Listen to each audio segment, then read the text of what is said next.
joining us. It is Monday, September 26, 2011. John Perkins, who was a globalist economic hitman and who blew the whistle on their corruption, will be joining us coming up in the second half of the nightly news. Thank you for joining us. I'm Alex Jones, your host, and I just want to thank all of the viewers out there who make this transmission possible. This is true alternative grassroots media that is not only giving the establishment dinosaur corporate whore system a run for its money, we are kicking their hind end. And that's why the system is getting so scared right now. So we are at a historic crossroads. I know that most of you understand that, but I want to restate that from the kickoff here this evening because, well, it's teleprompter free. I'm not covering some corporate or presidential talking point that came down the chain and was loaded into a screen for me to read off of while I smile at you like I'm your next door neighbor and good friend of many years. I'm actually looking into the camera lens. Eye to eye, I'm talking to you straight. Okay, we have got another jam-packed transmission, but I'm not going to make this show 2 hours long tonight. I have committed to only having it be about 40 minutes or so. So let's go ahead and get into the incredible news right now. Well, what came out today? After 6 months of obfuscation and absconding, the Justice Department released some of the thousands of documents that Congress has requested. And guess what we found out? Well, my viewers, my listeners found nothing out new. But it is a big national news story, Fox News, Associated Press. U.S. government used taxpayer funds to buy and then sell weapons during Fast and Furious, documents show. It reports huge fights at the ATF headquarters in Phoenix with their agents refusing to go along with it when it was learned that in one case alone, 2,000 firearms were actually directly delivered by the ATF to the Sinaloa drug cartel. That's the #1 drug cartel in the north of Mexico. That's the folks that were in the news today killing a newspaper editor of the big newspaper in Nuevo Laredo, one of their editors, because she dared criticize them on her Facebook. They cut her head off. And guess who's given the guns to Sinaloa? I'm pretty close to the border. Well, I guess I better actually stand up to it or I have no future. But that's the type of mafia corruption we're dealing with here. Sinaloa are the people who it came out in federal documents a month ago, but Fox News and others don't report on this. It came out in federal filings that they declared national security when one of their leaders got extradited here, and that they were working for the U.S. government and were allowed to ship in tens of tons of pure cocaine into the U.S. in the last 5 years if they would wage war against the other cartels that weren't laundering their money through private Federal Reserve branch banks. And here is United Press International. U.S. News. Court documents say U.S. knew about coke.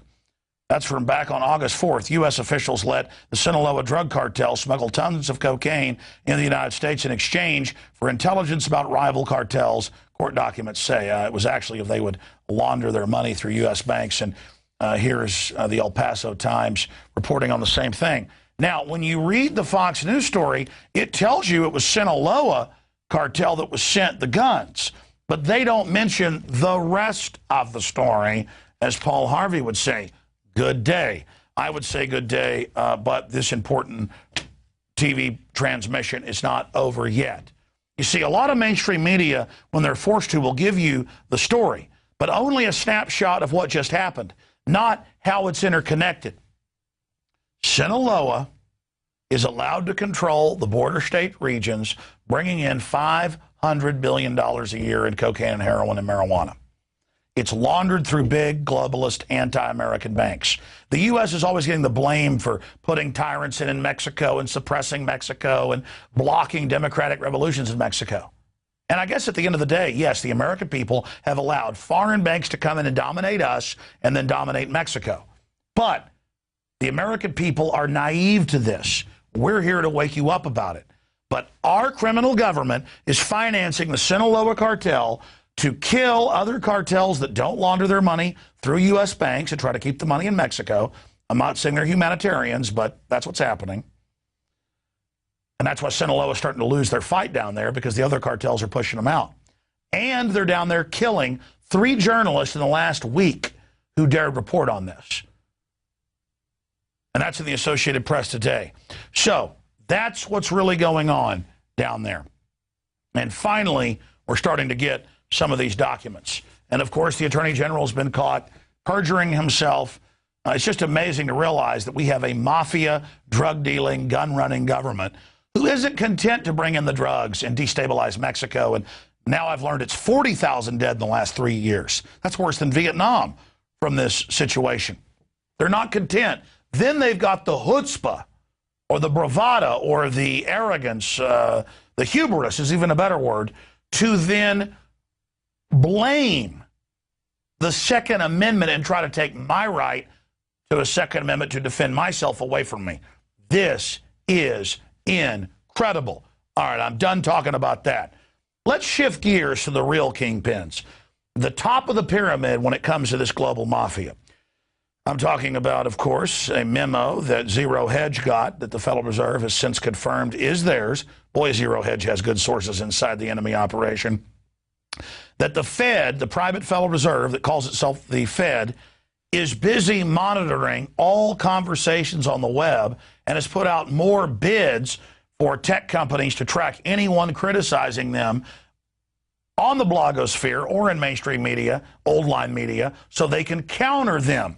Well, good job getting that scoop, Zero Hedge, but it was Infowars.com back in 2009 that was sent from good sources inside the Army who were patriots, the fact that the U.S. Army was sent out to end the Fed demonstrations in Houston and in Dallas. Ron Paul was in Houston protesting at the Fed. I was in Dallas, and it turned out that the Liberty Restoration Project and, of course, Infowars.com were sent the documents, and there it is on your screen, that the Army intelligence through Army Reserve domestically was spying on our events and had us listed as violent terrorists because we want to end the private banking dictatorship over the U.S. that runs the drugs and is destabilizing the entire hemisphere, that we were listed as terrorists, and they even told the Army soldiers there in plain clothes, don't let them know you're from the military or they might try to kill you. Here's some video of that peaceful protest where we were just there in a jovial fashion exposing the banksters. Hey, I want to talk to the workers up there on the parapet, the ones smoking cigarettes that just jumped back. You're with the American people, we know that, but understand, ask the workers inside. You're not in a federal government building. You're in a private Federal Reserve that uses that name as a fraud. That'd be like if my first name was Federal Reserve Jones. I'm still not the federal government. I'm not a federal agency. But if I said my name was Federal Reserve, I could go out and pay off politicians and get them to allow me to get into power so I could issue the currency and credit, and then I could buy up the world. That's what these criminals have done. Again, this is the illegitimate crew that's hijacked our government, that's put us deep in debt through derivatives, debts they created that we don't owe.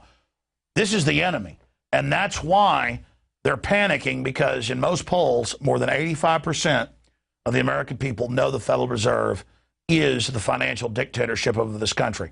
I saw polls out of Mexico where they're more sophisticated in many ways than Americans. They know it's a global banking cartel that's destroying Mexico. Everyone in the world, whether you live in Europe, Asia, Latin America, or North America, whether you live in Canada or the U.S., this is the enemy. And they are the El Jefes. They are the boss of our society now, to the point of little old Ron Paul, a doctor, can't go protest outside the Fed 3 years ago without the Army being there in plain clothes. That's because we're going after the real power structure. The people that are running the drugs, the people that are funding the drug gangs, the people that are shipping guns to drug gangs in Illinois and Florida and Texas. All of that's come out too. It's not just cocaine into the U.S. that they're allowed to ship in on record, federal court. U.S. government documents admitting it, or guns down there, they blame our Second Amendment. It's just too incredible. Now, let's shift gears to Rick Perry, a guy who was Al Gore's chief of staff in Texas for Al Gore's presidential run in '88, a guy in 1993-94 who supported Hillary Care, a guy who lied and said it's the law that all girls had to take the deadly Gardasil shot, an individual who tried to hand 8,000 miles of Texas roads over to the multinational company based in Spain and Australia, Centra, a guy who lied and got caught saying that he rammed that through because a woman with cancer asked him to. It turned out after he'd done the executive order, he went and did the photo op. A guy who was as phony as a $3 Federal Reserve note. Rick Perry, I pointed out in the last few weeks, is beginning to implode because we're bringing up, and Ron Paul's bringing up, his real record that I just listed some of. Well, now you can go watch the video at Infowars.com. We won't play it because of time constraints. Fox News panel, Perry campaign near total collapse. And Brit Hume's exact quote was, he is 1/2 step away from total implosion. The Hill says when Rick Perry drops out, Ron Paul could be second place. And that dovetails with our analysis. He's admittedly in all the polls number 3, and Gallup and Rasmussen and others. Well, Perry is now imploding and losing ground to Ron Paul. Mitt Romney right now is in number 1 position because folks don't know he wrote Obamacare. He supported carbon taxes and worked with Al Gore. He is anti-Second Amendment. We're going to do the same thing we did to Perry to Mitt Romney, another fake Ken doll in the same genre as Obama. The bankers are financing all 3 of these clowns and demonizing Ron Paul because he is for real. Just amazing, amazing information on that front. Now, the crew has put together a compilation of video clips and news articles to document the claims I just made. But we're supposed to ignore all that because Rick Perry says he's basically Moses, and God told him to give shots to little girls that were known in the trials to kill them. And, you know, I took that as God's real clear message to me. This is where I want you, son. This is where I want you to be. This is where you want to be. Perry lies again about Texas Gardasil scandal, claims woman he met after signing executive order asked him for it.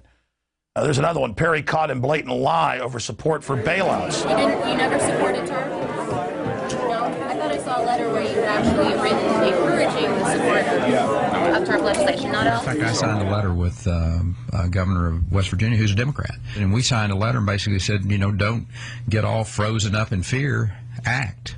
This is why I want to publicly recognize Governor Perry and the state of Texas by having taken that step forward when you decided to give access to Mexican migrants to universities in Texas. Hit pause. So I want to know how... Hit pause. Back it up. Listen, there's so many lies, you're probably missing them. I know I almost did. There's multiple videos of him on the campaign trail and on TV saying, I did not support the banker bailout. And then our crew shows you his official letter and Perry on TV bragging that he supported the banker bailout. Then Perry introduced an end to sanctuary city bill and went out and said he was against in-state tuition for illegals. When it turns out 81% of new jobs were, quote, to immigrants, 93% of that to illegals. And again, the issue here is whether you're for in-state tuition or not, he lies about all this stuff. He tells you, I didn't support a banker bailout, and then he was supporting it. He says, I didn't support Hillary Care. He was out lobbying for it. I didn't support Al Gore. He was the chief of staff in Texas. It's that he's so phony. And again, somebody from Oklahoma doesn't get in-state tuition, but an illegal does. Saving a person who's from outside the U.S. $91,000 for a 4-year degree, that's half off. Point is, it's just incredible. And this is why there's talk of Rick Perry resigning and his poll numbers plunging, is that he's completely and totally phony. I can't go to Mexico and demand that I be given in-state tuition. They would laugh at me. They would laugh at me in Sweden or Russia. But again, The big banks are the ones financing all of this, and they love the fact we're going into debt. This country is bankrupt if we go down this path. Okay, I know I'm ranting. Let's go back to where he ended off with Vicente Fox. It's too incredible. Governor Perry and the state of Texas, by having taken that step forward when you decided to give access to Mexican migrants to universities in Texas. So I want to know how Governor Perry justifies being at a Bilderberg meeting. And also in my research and reading, I've read that he is interested in joining Canada, United States, and Mexico and developing our currency as an Amero. That doesn't appeal to me at all. I think our sovereignty is very much at threat. I agree with you. That doesn't appeal to me at all either. And I have no. There's only one thing that you talked about there that it has any truth to it. I was invited by a person to go to a Bilderberg meeting, and I found it to be an interesting group of people. I have yet to figure out why they want to keep secret what they're talking about. The public plan is to merge our governments with Mexico and Canada and make us all peons on the global plantation. They love it. New York runs Mexico. They have absolutely no liberties. It is the second most corrupt country in the world, according to Encyclopedia Britannica. And since I confronted Rick Perry and Vicente Fox while he was giving them the award there at the governor's mansion, the full video's up on Infowars.com and our YouTube channel, 40,000 people have died. In fact, it's more than that, 40,000 in the last 3 years. And we're supposed to just ignore all that, but then give our rights up because of the threat of terrorism when we have a better chance of dying from a dog attack or a bee sting. It's very, very clear what's happening. Now, speaking of terrorism, this is some incredible footage that Aaron Dykes and Darren McBreen, our reporters, shot at Operation Mountain Guardian while they were in Denver for this federalization takeover drill that is supposed to reinforce this hysteria and fear of terrorism. This is 4 or 5 minutes of raw footage of women with bombs strapped around their necks, elementary students in fear. This is all part of turning America into a giant re-education camp and fear-mongering. Then we're going to come back from break and get into news of the weird, because there's a lot of really wild stuff being reported right now, from spontaneous combustions in Ireland to faster-than-light particles. It's all coming up on Infowars Nightly News. And we'll look at the economy, of course, with John Perkins, Confessions of an Economic Hitman. It's a jam-packed news transmission, and it wouldn't be possible without your support as PrisonPlanet.tv subscribers and this great crew. Now, here are some shocking excerpts of the footage that our team shot in Denver.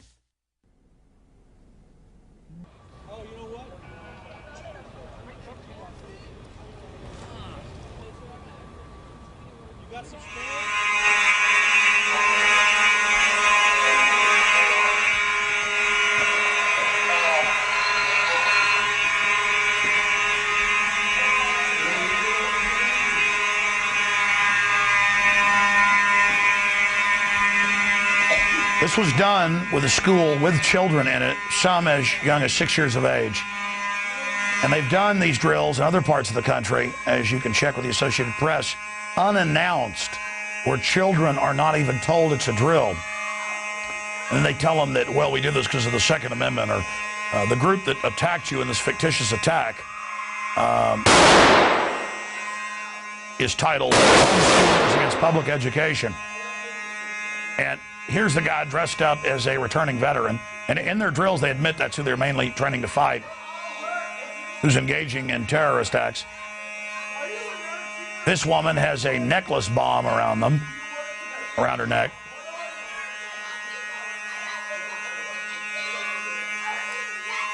And this is Pavlovian. They know the police officers respond to this in their memory sections of the brain as a real attack.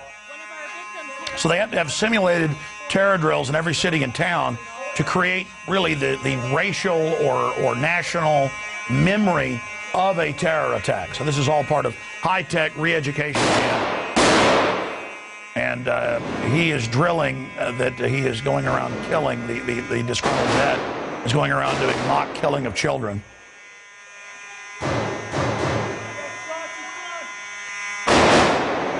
And McBreen and Aaron are out there in the control room. I haven't reviewed all this footage yet because we're working so fast, but you guys did confirm to me there were children involved in this as young as first grade. Darren McBreen is nodding his head. These look more like middle schoolers. Oh, these are elementary. This is at the high school. So he went to the high school and the elementary school, and police confirmed to him that they did it with the elementary as well. So I guess you were allowed into the high school. Correct. The police confirmed they did it at the elementary as well. There were over 100 agencies involved, over 100 different locations.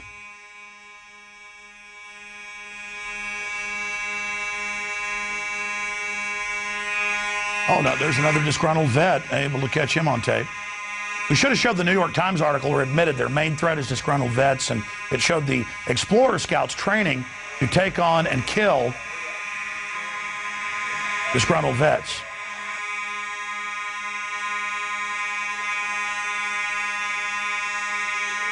By the way, there was, national Fox News was there, a few locals, and nobody else. Some of the areas our crew was barred from entering, like the sports stadium, where they were practicing taking children and others. There's the evil, disgruntled vet who just killed all the children in the mock drill. But on this event, our crew was allowed in. And I got snide emails like, why were you allowed in? Well, because we get up off our fat butts and actually get on airplanes and go places. People ask, how'd you get Rothschild on? Well, he had a book out. I called the publisher and said, hey, we want to have him on part of his book tour. You know, we actually got on the field. We actually got in the race car. We actually got up off the bench and were involved in life.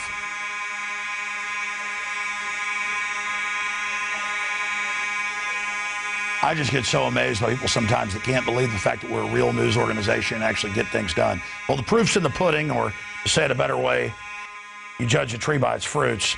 We are taking action because of your support and bringing you real news. And I intend, if PrisonPlanet.tv gets enough members and enough support, to actually hire more reporters and actually have crews in different parts of the country every weeknight. Oh, you found the New York Times article where the first line says they're training to take on vets? Okay, then when we come back before we go to break, I'll show you the New York Times article. Wow, this is dynamic footage. We have shown before videos of children unannounced having the police raid them and crying and screaming. And reportedly some of that happened at the elementary school, but we were not allowed into that. This is the New York Times a couple years ago. Scouts trained to fight terrorists and more. And if you scroll down there, it's also got a big photo gallery. It says 10 minutes into an errant mayhem in the town near the Mexican border, a gunman, a disgruntled Iraq war veteran, has already taken out 2 people. One slumped in his desk, the other covered in blood on the floor. When you go to these drills, they're fighting Tea Partiers, they're fighting gun owners. It's also very racist. It's always white male. You've seen the new Homeland Security videos that have gotten national attention. They've now put out more than 15 of them, promo videos that are on TV.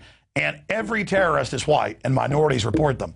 And again, it's about rebranding. First, they sell white folks, hey, it's for brown Muslims. You know, we're only taking their rights because they're playing to white racism. Now they're rebranding it over, oh, it's all the whites, they're the terrorist. And this is just training you. Everybody's a terrorist but Homeland Security. And big sis at the Walmarts sitting there bossing you around. Okay, Infowars Nightly News, ladies and gentlemen. We're going to come back after this quick break and get into Strange World, as I have dubbed it. A little extra treat that Marcos, our great graphics guy, put together for you. And then we're going to get into some financial news and our big interview with the highly sought-after John Perkins. Welcome back. It's the second half of Infowars Nightly News. John Perkins, the economic hitman author, is going to be joining us coming up here in a few minutes. And we'll also look at some of the latest economic developments in Europe as the world is held hostage by the banksters. Turn over total sovereignty and what's left of your rights to us, or we'll give you a depression. And once you give us your liberties, we'll give you a depression anyways. That's what we've done to the rest of the world. But so what? We like you poor. That's coming up. But first, I wanted to get into, well, some news of the weird, to say the least. I I've always wondered, reading in different history books from around the world, what would it be like to spontaneously combust? This has happened in public. It happened in ancient times. Asians wrote about it. The ancients in Latin America and Mesoamerica wrote about it. There's famous cases in ancient Europe and even modern England. And there's a new report out on this where the coroner has found that nothing else was damaged in the house and that this gentleman reportedly spontaneously combusted and completely melted down. Sometimes they even burn holes in the floor. It's like the Wicked Witch or something, just explodes. First Irish case of death by spontaneous combustion. A man who burned to death in his home died as a result of spontaneous combustion, an Irish coroner has ruled. West Galway coroner, Dr. Syrian McLaughlin, said it was the first time in 25 years of investigating deaths that he had recorded such a verdict. It says Michael Faraday, 76, died at his home in Galloway last year, but it's now been confirmed. The death was attributed by some to spontaneous combustion occur when the living human body is burned without an apparent external source of ignition. I'll tell you what my dad thinks is going on. Well, first, typically, the police and fire investigators find burned corpses, but no burned furniture. My dad has pointed out that most lightning actually comes from the bottom up, from the ground up, and that it's an optical illusion that comes from the top down, because it tends to ionize and energize as it goes up. Some lightning does go from the atmosphere down, and that it's probably people with static electricity or other earth events. You've seen trees hit by lightning that explode and are all charred and black and catch on fire. I know I've seen a big tree struck by lightning and catch on fire and burn. That's probably what's happening here, is that, boom, lightning comes up, millions of volts, and you just explode. I don't know. Might be a good way to go. Certainly probably isn't very painful. In fact, from the eyewitnesses, you don't even have that much time to wonder why you're on fire. It's just boom, you explode and almost nothing is left. So there's my theory. I'm always called a conspiracy theorist. I very rarely theorize.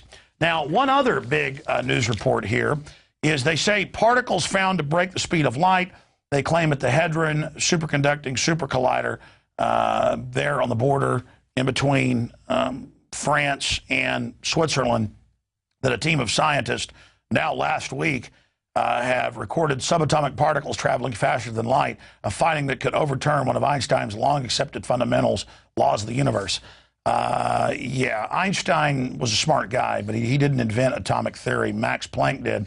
He expanded on it, and a lot of what Einstein has said has turned out to be true. And I certainly believe that, light is not the fastest thing out there. We were told for hundreds of years that the speed of sound was impossible to break. And, of course, what happened with that. He's still living. His name's Chuck Yeager. And now they've got planes that go 4 or 5 times the speed of sound. My only issue is I don't believe a lot of what comes out of Hadron because they're so secretive. The stuff that comes out of the CERN superconducting super collider, the Hadron Collider. And so who knows? The point is we're certainly not in Kansas anymore. And for all I know, it may be true. Just when scientists tell you global warming's real and ice caps have totally melted and sea levels are rising when they've actually dropped, and you get their internal emails that they're engaged in fraud, and now it's come out that the big CERN system has been caught covering up some global warming news. It's really frustrating. Okay, I wanted to hit a few final economic news stories before we go to John Perkins. The Daily Mail is reporting 6 weeks to save the euro. Chancellor's warning after another day of financial turmoil. George Osborne has savaged Eurozone leaders, failing to get a grip on their towering debts. Of course, these aren't their debts. They've signed on to the derivatives that have been created. And Merkel is also saying the problem is the fact that there's too many democratic institutions in Europe and that they need to give up what's left of their national sovereignty to the private dictatorship. I want to go to a compilation of video clips from my film, Police State 4, The Rise of FEMA, from just a year and a half ago, with Al Gore, Herman von Rompuy, Gordon Brown, and others, admitting that the financial crisis of 2008 and 9 would be used to set up a global government, a private corporate global government. And now we're into round 2 of this, where they're holding Europe hostage, saying, give up what sovereignty you have left and what liberties you have left, or we will plunge you into economic destruction. But it is the awareness itself that will drive the change. And one of the ways it will drive the change is through global governance and global agreements. But the many business leaders who have been present here are among those taking leadership in other ways. Yet these problems can be overcome by a joint effort in and between our countries. 2009 is also the first year of global governance, with the establishment of the G20 in the middle of the financial crisis. The climate conference in Copenhagen is another step towards the global management of our planet. This is collective action, people working together at their best. I think a new world order is emerging, and with it the foundations of a new and progressive era of international cooperation. And then if I dare talk about it, they go, oh, shut up, Jones. You crazy nut. None of that exists. And if you talk about it, you're going to cause violence. Just give in to the New World Order, roll over to it, hand your guns in. And with more on the global economic crisis, we're joined by the best-selling author of Confessions of an Economic Hitman, as well as one of his latest books, Hoodwinked, John Perkins. John, great to have you back. Good to be with you, Alex, again. Thank you. I've been interviewing you, 5, 6 years since your first book came out, and you predicted much of what has now unfolded. We're seeing the very same private banking cartels telling the European Union now, transfer all of your existing rights and sovereignty to a new private financial order. And I see Bloomberg News admitting, yes, national sovereignty and democracy in Germany is the problem. We need bankers ruling everything, or we're going to have a global economic implosion. Is this by design, or does it even matter? Because at the end of the day, we are seeing a global banking dictatorship set up. Oh, I don't think there's any question, Alex, that it's by design. The people at the top, what I call the corporatocracy, the people who run our biggest corporations around the world, they know what they're doing. They know what's going on here, and they want it to happen this way. It's by design. They're taking control. You know, we've moved from a time a few hundred years ago when religious organizations pretty much ran the world, to then governments running the world. And now we've moved to the next phase, which is the big corporations controlling the world financially and economically and politically. Nations don't mean much anymore. The corporations are really exercising their muscle right now. They certainly are. Talk about some of the big power players from your perspective. And for viewers who may not know who you are, tell us a little bit about your experience that's unique to be able to make the assessment you've made today. Well, my official title was chief economist at a major consulting firm in Boston, Massachusetts. This is back in the 70s. I was really an economic hitman. I arranged huge loans for countries that had resources that corporations coveted, from places like the World Bank and the private banking industry. Money never actually went to those countries. It went instead to our own corporations to build big infrastructure projects in those countries, like power plants and industrial parks, that benefited a few wealthy people in those countries, as well as our own corporations, but didn't help the majority of the people. Too poor to buy electricity, couldn't get jobs in industrial parks because they don't hire many people. And yet the people of the country, were left holding a huge debt they couldn't repay. So we go back at some point and say, hey, since you can't pay your debts, sell your oil to our oil companies real cheap, or your mineral resources, whatever. Open your markets to us. Let us build a military base on your soil. Vote with us on the next critical United Nations vote. And in the few cases where these leaders didn't go along with what we wanted them to, what we call the jackals went in. These are people that assassinate or overthrow governments. And because I couldn't bring Jaime Roldos, president of Ecuador, around, or Omar Torrijos of Panama, they were both assassinated in this process. It's a pretty insidious method, but it's a new way of forming empire, and it's turned out to be extremely successful, and it's bringing us all apart. Well, if one thing is clear, Goldman Sachs, JP Morgan, the other big mega global banks are totally ruthless and really revel in oppression and destroying societies. And as you pointed out, they go in and build their own infrastructure that's taxpayer paid for. So the public pays for the services, but also pays for the investment. and then the country goes into impossible to pay off debts. I've seen numbers of Nigeria. They get $1 billion loan over the last 30 years, pay over $50 billion, and still owe tens of billions of dollars. And now this very structure is being used on the West, breaking down what we're seeing happen in Europe and here in the U.S. What is the end game of these big mega banks and corporations that have grown up around them? It's total control. It's a new form of empire. It's an empire that isn't created primarily through the military, although the military is right there always to back up these corporations if they get into trouble. But it's this form of empire that's being built around debt and fear. And in a way, it dates back to the old feudal empires where you had these castles around the countryside, and you had a few what we call the bourgeoisie, people that lived around the outsides of the castles.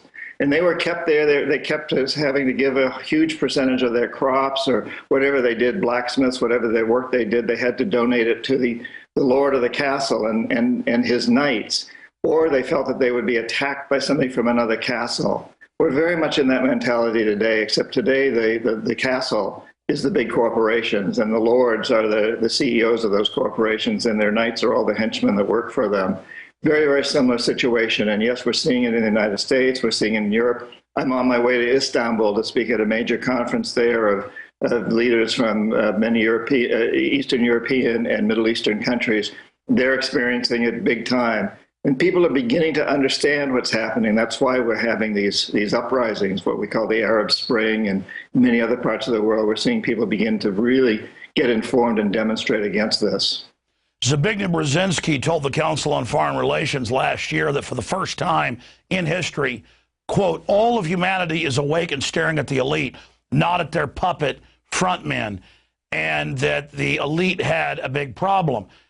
How do you see the kleptocrats, the corporate fascists, whatever you want to call them, how do you see them trying to maintain and expand this control? Because I see their undoing being they're so good at wrecking societies and knocking out their competition and destroying economic diversity. They're such an incredible corporate Borg that in the final equation, they must be overthrown.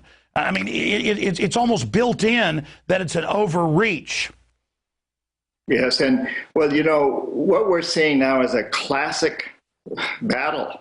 Really a war between those in control, the guys who run the castle, and those who used to sit outside the castle quietly serving those in the castle. And now, kind of like the Robin Hood coming along, finally saying, this isn't fair, this isn't going to work anymore. And so at that point, the people in the castle, the corporatocracy, the people who are running our big corporations, really dig in harder and harder. And let's face it, today they own the U.S. Congress and basically every other political leader in the world in any so-called democracy. Nobody gets elected to president of the United States or Congress without the financial support from these corporations. It used to be that our elected officials in the United States wrote the laws. Today, it's the corporations, it's their lobbyists. They pass them through the elected officials whom they own. And yet, we're really seeing it. And I think when Obama got elected, and there was a great hope amongst the people on the left, or the liberals, or progressives, whatever you want to call it, but they've come to see that this liberal Democrat, in many respects, is not very different from a conservative Republican. We're all really beginning to get it now. And as we get it, we're going to expect the status quo to dig in even more strongly. And that's exactly what's happening today. You're having the people rising up. In many places, Washington, D.C. now, Wall Street, in addition to the Middle East and the Far East and Latin America and Africa. And at the same time, the status quo, those in control, the corporatocracy, are going to dig in harder and harder and harder. We're talking to John Perkins, best-selling author, New York Times, #1 best-selling author, economic hitman, and of course he also put out Hoodwinked. I had read, coming up in a few months, it's coming out in paperback, invaluable reading. You know, I do radio interviews as you do and TV interviews all over the world. And so many times they bring up John Perkins. They say, wow, what you're talking about, have you heard of John Perkins? I'm like, of course I have. And correct me if I'm wrong, but you are an admitted, self-described former knight of these guys, a former henchman, or I guess you could say almost a financial and political cutthroat of Prince John. But now you've kind of joined Robin Hood and the Merry Men from being on the inside and going to the Pentagon and having meetings and getting the walking orders and all of that. Now being here today, knowing the mindset of the plutocrats, when you say they're going to dig in, how do you expect them to dig in as somebody who formerly served Darth Sidious? Well, you hit the nail on the head there, Alex. Yes, I did do all those things. And incidentally, the system is so insidious that when I did it, I came out of business school. I thought I was doing the right thing because business schools, in essence, teach us if we want to be good economists, if we want to be good managers, we need to be the knights that serve these Darth Vaders, as you put it. And that's what we're taught. And so for a long time, I bought into that because I'd been taught that was the right thing to do. But the deeper I got into the system, the more I could see how terrible and insidious it is, and anti-democratic and anti-everything we in the United States believe that we believe in, that I thought that I believed in. So at this point in time, what they're doing is getting everybody into debt as much as they can. Right now Greece is the top one in the news, but before that it was Ireland and then Iceland and so on, and of course individuals in the United States. And when you get people into this kind of debt, you have tremendous control over them. So you start to demand that in order to have a little bit of debt relief, they have to sell off their public utility companies or other public sector institutions to the private corporations. So it's an attempt to get more and more power into the hands of the private corporations. At the same time, they're very much bringing the middle class down, because it looked to them like the middle class was beginning to get a little too smart, understanding what was going on. And so bring the middle class down some, not too far, because you got to have them buying your goods and services, but scare them, put them deep into debt. When you're deep in debt, you don't rebel because you don't want to lose your house. You don't want to lose the food on your table to serve your family. So you basically become a eunuch. And they like that. That's what's going on today, Alex, around the world. In closing, I've been asking the questions here. I'd like you to spend a few minutes on any topics or points that you think are really central to understanding the big picture here. And I'd also like you to look into your crystal ball, if you can, and describe where you see this going. We agree, giant awakening, new renaissance, enlightenment, whatever you want to call it, but the empire is going to strike back, to continue with the Star Wars analogy. So any other points that you think are important, and then again, elaborate on where you see things going. Well, I think we have to all understand, each of us, that we have tremendous power, that these corporations only survive and thrive because we buy their goods and services. And we've sent this message to them that we want cheap T-shirts. And if that means being made by slaves in sweatshops in Indonesia, we'll just look the other way. We want cheap petroleum for our cars. If that means destroying rainforests, we'll just look the other way. We've got to now send a new message. We've got to tell these corporations that we expect them to serve the public interest, which is something they were mandated to do during the first 100 years that the United States was a country. That changed in the late 1800s when the Supreme Court had a turnaround. But we need to send this message out again, that these corporations are there to serve our interests, and we'll only buy from corporations that do that. And to recognize the power we have. We got rid of apartheid in South Africa when I was in college by boycotting corporations that supported it. We got them to open their doors wider to women and minorities and get rid of trans fats. We have tremendous power. The marketplace is democratic if we choose to make it such. I would like to suggest that probably the vote that we make each time we buy something or choose not to is more important than the vote we make every 2 years when we go to the polls. So we, the people, need to understand that we have to take responsibility here, and we can foment a revolution. We don't have to pick up guns. We just have to let these corporations know that we're only going to vote for the ones that are committed to making a better world for us, our children and grandchildren, those that are committed to being good public servants, to serving us. Well, a microcosm of that is you couldn't find organic food 10, 15 years ago on most store shelves. Now it's displacing a lot of the garbage. Or you see examples of people not wanting bisphenol A lined plastic goods, and now it's being pulled out of many of the products. I mean, we see the examples of the fact that we do vote with our pocketbook. People should support alternative media, authors, TV shows, websites, and they should boycott, the big corporate media when it engages in the type of propaganda it has. And I think what you're saying, John, in closing is look in the mirror. It's easy to make some judgment about a big, corrupt Fortune 100 that we know is doing horrible things, but it's our empowerment, it's our buying its goods and going along with it that is literally basically buying war bonds to fund its operation. And so at the end of the day, we're being hypocrites when we sit here on a high horse criticizing these global corporatists because it really is us who've allowed this to happen. Absolutely, Alex. Absolutely. I totally agree with you. And we also, we really need to insist that these corporations create a new economy. Right now, the economy of the United States is totally dependent on the military. I'm shocked by how people talk about balancing the budget, but there's no way we can balance the budget until we cut back the military budget, which is huge. And most of that just goes to creating things that get destroyed and destroy other people and make enemies for us around the world. Well, now they need to turn that around. There's so many opportunities. I speak a lot at MBA programs, and I encourage these young people coming up into the business world to form their own companies. We all know alternative energy is important, but what about creating new technologies for helping starving people in Africa grow food more efficiently, store it, and distribute it? Like you said, coming in the organic foods business has been a huge change in 10 years. What about creating companies that will clean up the terrible pollution that is all over our planet, in the earth, and the air, and the water? We really need to create a new economy that's not based on the military, and also not based on just selling each other trinkets, which we're also very good at, or selling each other derivatives and pieces of paper that lawyers and bankers trade around and don't create any jobs or help anybody in any way. We really need to take a good look at that. And you and I and all of your listeners are the people that can make that happen. We just have to become conscious and take positive action. And we've got to watch out for counterfeits, because everything you've said makes total sense. We need to develop a new economy, not a war economy where we now see the military-industrial complex more and more taking over domestic operations, spying on the people. We have to realize this military-industrial complex does not serve our sovereignty or our liberty. It serves this global corporate system, and we pay for it. But then so many times in the IMF and World Bank, they'll use environmental excuses to put a new yoke of tyranny on the third world instead of really trying to empower them. And it's a nuanced issue.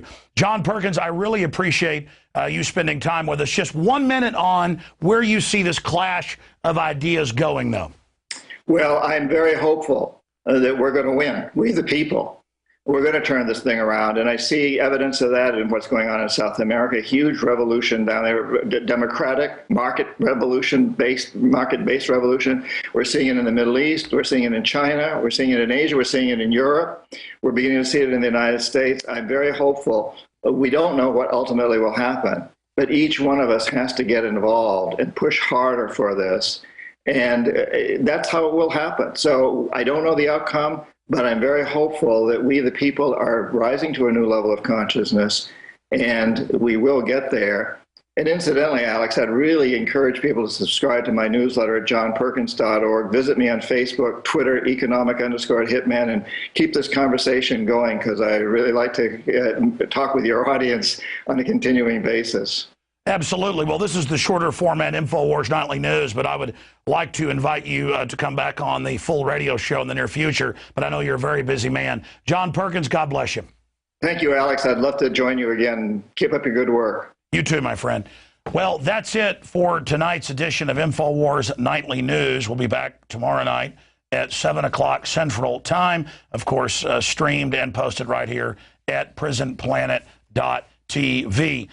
Tomorrow night, we will have more on a Infowars story that is in the Pittsburgh Post-Gazette today. Journalist sues city over arrest at G20 summit. Rob Dew was falsely arrested a few years ago while at the G20, and he's teamed up with the head of Oath Keepers, Stuart Rhodes, who is a Yale constitutional graduate lawyer, and they are going after the tyrants there. So we're going to have a little update on that, striking back at the empire to defend the First Amendment, coming up tomorrow night with Rob Dew, who's in there running the show. I'm Alex Jones, signing off from the front lines of the Infowar. Please spread the word about this important transmission. Thank you for your support.